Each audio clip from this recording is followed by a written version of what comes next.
आगामी शिक्षक विधायक चुनाव को लेकर भारतीय जनता पार्टी ने तैयारियों को गति दे दी है। पार्टी ने बड़े स्तर पर शिक्षकों के वोट बनवाने का अभियान शुरू कर दिया है। इसी क्रम में रामगंगा विहार स्थित RSD अकेडमी में एक महत्वपूर्ण बैठक का आयोजन किया गया, जिसमें शहर के विभिन्न विद्यालयों के प्रधानाचार्य और शिक्षक शामिल हुए। इस बैठक में भाजपा प्रदेश अध्यक्ष चौधरी भूपेंद्र सिंह, MLC डॉक्टर जयपाल सिंह, वर्तमान शिक्षक विधायक सरदार हरि सिंह ढिल्लों, उत्तर प्रदेश सिख स्टूडेंट के प्रदेश अध्यक्ष सरदार गुरप्रीत सिंह दुआ, RSD अकेडमी के director doctor Vinod Kumar, doctor Gaurav Kumar और डॉक्टर G कुमार प्रमुख रूप से उपस्थित रहे। बैठक को संबोधित करते हुए चौधरी भूपेंद्र सिंह ने कहा कि भाजपा हमेशा से शिक्षकों के हित में कार्य करती आ रही है। उन्होंने कहा कि वर्तमान शिक्षक विधायक सरदार हरि सिंह ढिल्लों ने अपने कार्यकाल में शिक्षा व्यवस्था को सशक्त बनाने के लिए एक महत्वपूर्ण कदम उठाए हैं। उन्होंने सभी शिक्षकों से अपील की है कि वे आगामी चुनाव को लेकर अपना वोट अवश्य बनवाएं और अन्य शिक्षकों को भी इसके लिए प्रेरित करें। इस अवसर पर सरदार सिंह ढिल्लों ने कहा कि वे हमेशा शिक्षकों के साथ खड़े रहे हैं और भविष्य में भी उनके अधिकारों और सम्मान की लड़ाई लड़ते रहेंगे।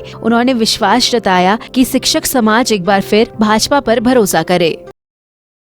RSD अकेडमी में माननीय डॉक्टर विनोद कुमार जी ने एक बैठक उत्तर प्रदेश विधान परिषद के शिक्षक चुनाव को लेकर आयोजित की गई थी और इस बैठक में मुरादाबाद महानगर की CBSE और ICSE पब्लिक स्कूल जिनको हम कहते हैं, उनके सम्मानित प्रधानाचार्यगण, प्रबंधकगण, उनको इस बैठक में आमंत्रित किया गया था जी। और विशेष बात यह थी कि उत्तर प्रदेश भारतीय जनता पार्टी के माननीय प्रदेश अध्यक्ष चौधरी भूपेंद्र सिंह जी इस कार्यक्रम के मुख्य अतिथि के रूप में यहाँ पूरे समय उपस्थित रहे। जो वर्तमान में MLC हैं और आगामी चुनाव के प्रत्याशी के रूप में माननीय डॉक्टर हरि सिंह ढिल्लों जी इस बैठक में उपस्थित रहे।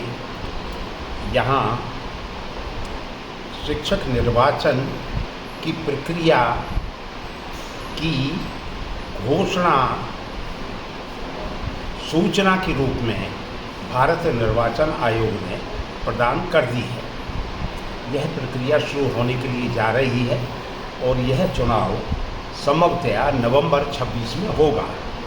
लेकिन शिक्षक और स्नातक के चुनाव में सुप्रीम कोर्ट के निर्णय के आधार पर प्रत्येक चुनाव में जो मतदाता सूची है वह नई बनती है, पुराने मतदाता शून्य कर दिए जाते हैं। तो पूरा एक कार्यकाल मिलता है निर्वाचन आयोग के द्वारा मतदाता बनाने का। और शिक्षक निर्वाचन में जो माध्यमिक विद्यालय हैं और माध्यमिक के ऊपर के महाविद्यालय हैं, विश्वविद्यालय हैं, उनमें पढ़ाने वाले गुरजन ही इसके वोटर होते हैं, या डिग्री की मान्यता प्राप्त जितने भी अन्य इंस्टीट्यूट्स हैं उनके टीचर्स सभी इसमें मतदाता बनते हैं। तो उसकी पूरी जो तैयारी चल रही है विगत 2 माह से अब तक की अद्यतन उसकी समीक्षा की गई और आगे हमें किस किस स्टेप के हिसाब से काम करने हैं उस पर विचार विमर्श किया गया। माननीय चौधरी भूपेंद्र सिंह जी ने इस चुनाव से संबंधित और भारतीय जनता पार्टी की उपलब्धियों के विषय में और अंतर्राष्ट्रीय जो परिदृश्य है, कुछ उदाहरण नेपाल के, बांग्लादेश के, श्रीलंका के, ऐसे उदाहरणों के संदर्भ में अपने देश का लोकतंत्र कितना मजबूत है उस पर प्रकाश डाला।